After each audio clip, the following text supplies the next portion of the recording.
But we're going to start with China, a country yesterday that was talked about so much in so many different ways and in so many different parts of the conversation. So really good to start today with an expert presentation, and we are absolutely delighted to have from Shanghai Metals Market with us today, Dr. Yanchen Wang.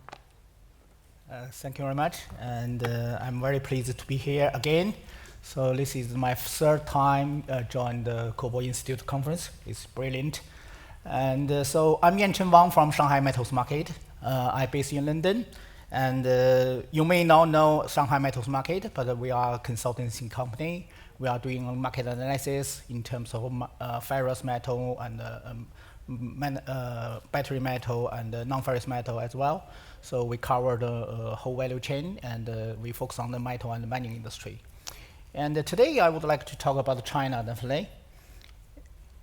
I think this is the topic about the China Cobalt Market Report.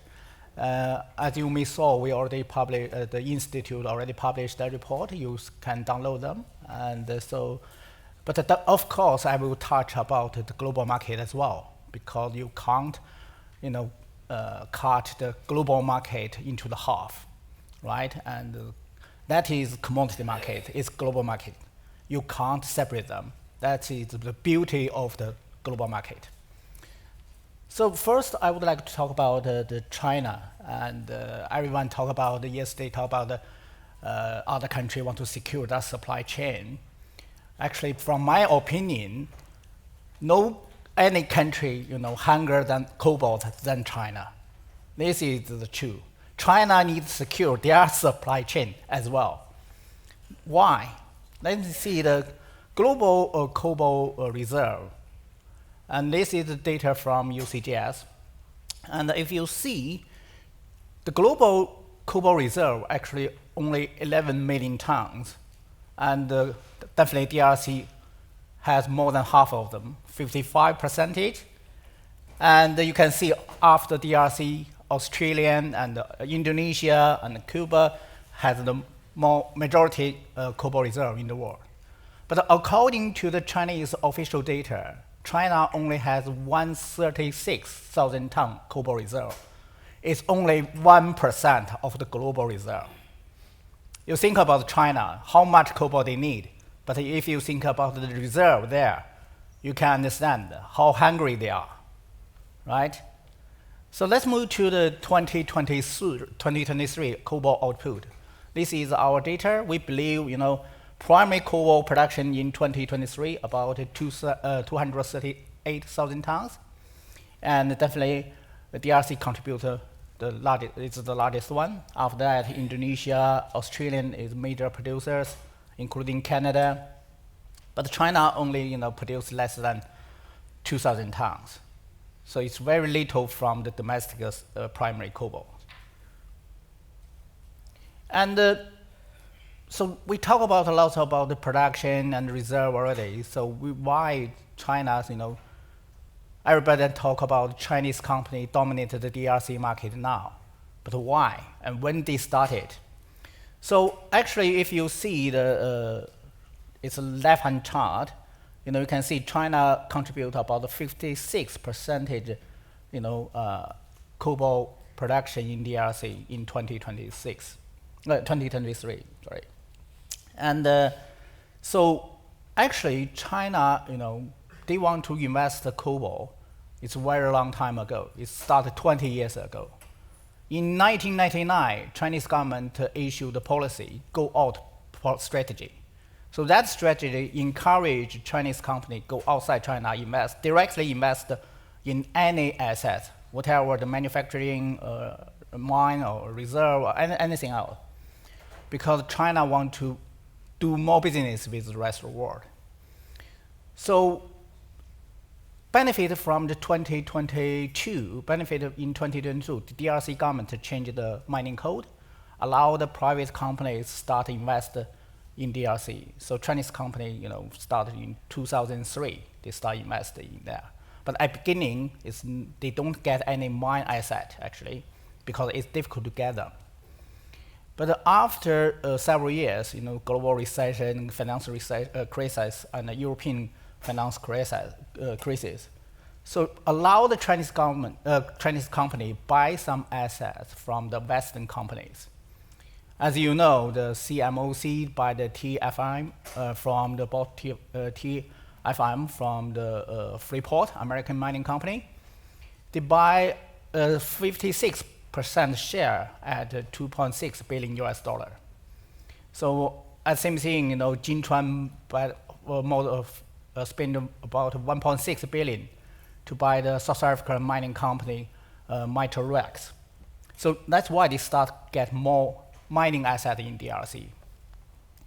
So after several years development, Chinese company invest huge asset in the DRC. Not only buy the mining asset, they also start build more hydrometallurgical process in DRC to get the cobalt, to get copper.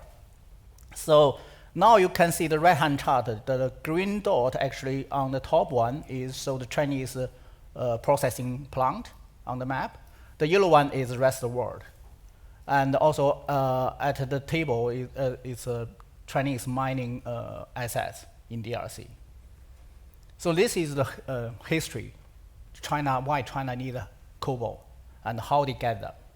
Actually, most recently, you may know the Sequomins, they renegotiated the deal with the DRC government. So they already increased their infrastructure investment from 3 billion to 7 billion. So I think this kind of deal can allow the DRC authorities have more options, to pick up which one they want. Unlike a traditional investment, this is because infrastructure investment is really important for the DRC. So the DRC really need them.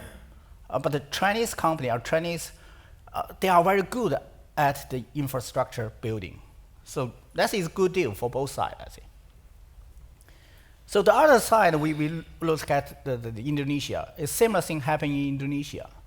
Indonesia in the past, Indonesia government want to attract more investment, but West companies, they don't want to take any risk to invest in Indonesia. But China also need nickel. So that's why Chinese company went to the Indonesia, start investment.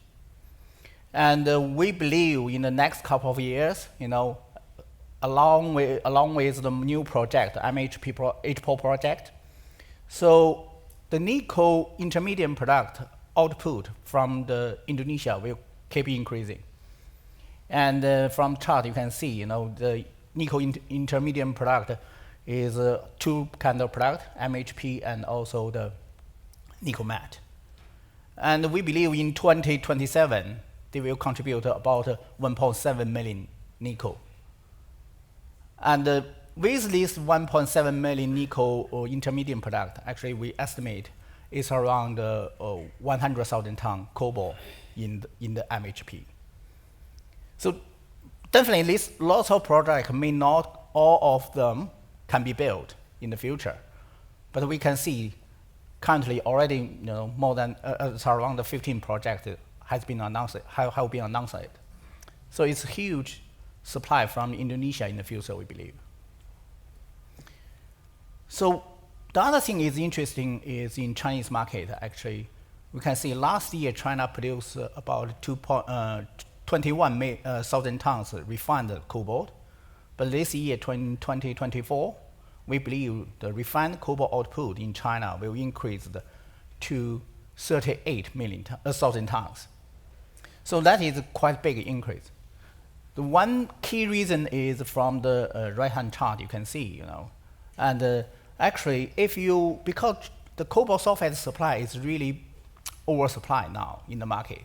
But if the producer, they have a facility can convert cobalt sulfate to the refined cobalt, they still can make profit. So that attract more investment in China. The producer looks like convert cobalt sulfate to the refined cobalt. That's driven the output increase in China. But definitely in the future, the gap will become narrow and narrow. So because more supply refined cobalt. So now we move to the demand side. So last year, in China's market, actually, the EV car sales about 8.3 million units in Chinese domestic market.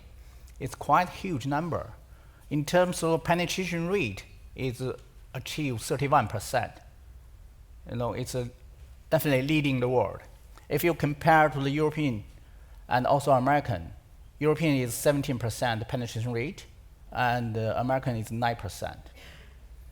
So we believe in 2024, China will produce more EVs and sell more EVs as well. And in first 4 months, actually, China produced about 3 million unit EVs. So year-on-year base, it's 30%, more than 30% increase. It's crazy market. It's continuing, people still want to buy EVs. And we think, in this year, the penetration rate will increase to 36%. And I think yesterday already talked about, China export EVs, and to most recently, the President Biden announced the increased tax on Chinese EVs. The impact currently is limited because China doesn't export lots of EV to United States market currently, just very few models. So, but the attitude actually has a great impact on the global market, definitely. And if global, every country in the world want to cut the emission, want to reduce emission from the auto industry, they shouldn't ban any EVs in the market, actually. If you ban any EVs, that means you will delay the target. But unfortunately, currently, geopolitical issue there, it's a reality. So in the future, we still believe, currently, a lot of OEMs very cautious about the further investment in EV market.